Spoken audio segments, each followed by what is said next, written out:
Chaque semaine, et ce depuis des décennies, la WWE nous propose des histoires qui sont plus ou moins bonnes. Une équipe est en charge d'écrire les scénarios et à force d'en chercher, certaines sont parfois pour le moins originales. Voici 5 idées créatives qui n'ont jamais vu le jour pour vous dire. Et heureusement. Cette idée n'aurait peut-être pas fait le Batista qu'on connaît aujourd'hui. La star d'Hollywood a fait ses débuts à SmackDown en 2002 en prêtant main forte à Dyvon Dudley. Cette partie de sa carrière, certes assez courte, n'est pas forcément la meilleure, mais ça aurait pu être bien pire. C'est Batista qui a lui-même dévoilé lors du podcast de Chris Jericho que son personnage prenait une direction bien différente au début. Lors de ses premières apparitions, Batista était toujours énervé. Pourquoi ? Le plan était qu'on apprenne que Batista était né à la suite d'un viol sur sa mère et qu'il ne savait toujours pas qui était le père.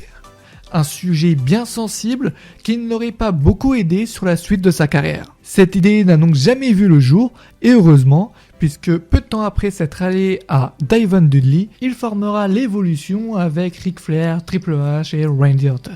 Voilà un sujet un peu plus allégé. Vous vous souvenez du duo entre Bobby Lashley et Lio Rush ? Ce dernier a dévoilé que Vince McMahon en personne avait proposé de faire casser la guitare d'Elias contre les fesses de Bobby Lashley. Voilà. Rien de plus, vous avez l'image, ça ne s'est pas fait, je suis un peu déçu, pas besoin d'en rajouter.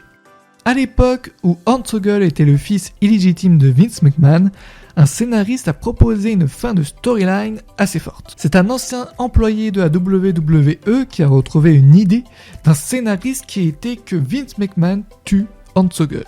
Voici le scénario proposé. Vince dit à Hornswoggle qu'ils vont faire un tour et le met dans une thé d'oreiller. Une caméra se tient sur un pont et on voit Vince jeter Hornswoggle par la fenêtre de sa limousine et par-dessus la rambarde du pont. Ce scénariste poursuit en disant que c'est malsain et qu'il est très peu probable qu'il le fasse un jour, mais il pense que ce serait un bon moyen de se débarrasser de Hornswoggle pendant longtemps. L'ancien employé qui nous a montré cette idée pense qu'elle n'est jamais arrivée aux oreilles de Vince McMahon. Une chose est sûre, ça n'a jamais eu lieu. Cette idée est cependant bien arrivée aux oreilles de Vince McMahon qui est resté sans mots. Dan Manigan, ancien scénariste, a lui-même révélé ce qui lui a coûté très cher.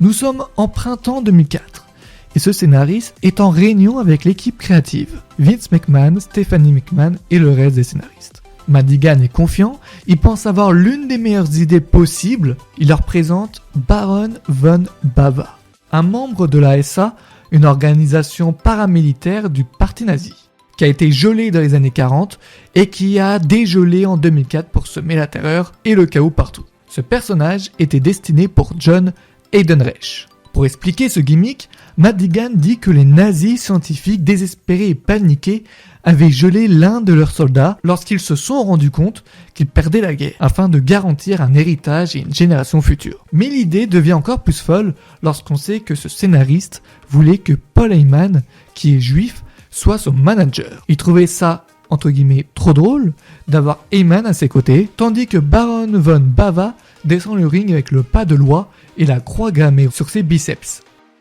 Dan Madigan a même montré devant tout le monde comment ce gimmick fonctionnerait. Une fois la proposition finie, il s'est assis et il était très fier de son idée. Il dit « Dans ma tête, cette idée fonctionnait très bien.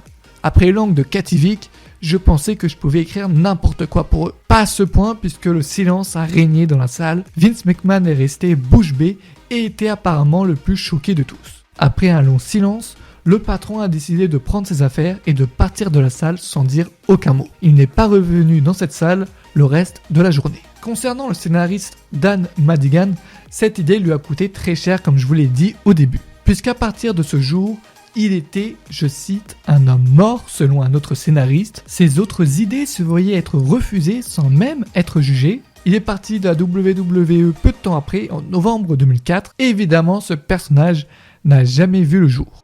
Le Shield aurait pu ne jamais exister si cette idée avait été acceptée. Durant l'été 2012, Edge Lee, alors général manager de Raw, avait envoyé Daniel Bryan faire un examen psychiatrique. Kevin Eck, ancien scénariste, a révélé plus tard avoir proposé que ce soit Edge Lee qui aille dans un hôpital psychiatrique pour se faire examiner et qu'en ressortant, elle soit aux côtés de Dean Ambrose, qui sortait lui également de cet hôpital. Les deux auraient ainsi semé la panique dans le roster. À ce moment-là, le Shield n'avait pas encore débuté, cette idée n'est évidemment pas passée et Roman Reigns, Seth Rollins ainsi que Dean Ambrose ont fait leur début en équipe au Survivor Series 2012 en novembre. Voilà, c'était 5 idées de storyline qu'on aurait pu voir un jour, mais heureusement elles sont restées dans les coulisses. Il y en a beaucoup d'autres, donc si vous voulez une deuxième vidéo sur ce thème, n'hésitez pas à mettre un pouce bleu, à lâcher un commentaire ainsi qu'à vous abonner pour ne pas rater les prochaines vidéos. À la prochaine!